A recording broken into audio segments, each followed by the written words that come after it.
Patrick Williams, an interesting guy. If I recall correctly off the top of my head, this is a guy who, for his career, has averaged the same stats basically in the same percentage, basically everything the same since he's been at Florida State. Like he's been the same player. And to me, I do think that's funny because I like Patrick Williams. I mean, people thought because he had the biggest hands since Kawhi Leonard that he was going to be the next coming of Kawhi Leonard. I mean, that was a bit overzealous. But Patrick Williams says he wants to remain with the Chicago Bulls. The quote's right here from we're hearing from McGraw DHS Sports. I love to continue to be a Bull. I love it here. That's what we hear. And it's definitely an interesting situation when you look at it holistically, because what is Patrick Williams worth? I think you should give him a contract similar to Matisse Thybulle, like 3 or $33 million.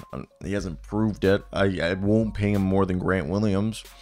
He's played 213 games. He's only played 82 games once. He's played 71 games his rookie year, 17 his second year, 82 last year, this year 43, and he's out for the year. This year he's putting up 10 points, 44% from the field, 39.9% from three, basically 40%, 4 rebounds, 1.5 assists. He's a guy who, for his career in 27.7 minutes, 9.7 points, basically 10 points a night, 47% from the field, 41 from three, 4 rebounds, 1.5 assists, about a steal and a block a night. The guy, I mean, he's 6'8" with a 7-foot wingspan. He's 20 years old. I just don't know what you pay him. If they were to move on from him, I think it's a sign and trade. You don't let your players walk uncompensated. So sign and trade, at least that way, maybe you get a player back or some assets. So for me, look, everybody thought, oh my God, he's 6'8" with a 7-foot wingspan. He's like 220. He has like giant hands. He's going to be Kawhi Leonard 2.0. Was the worst thing that probably could have happened to him because it put huge expectations on him.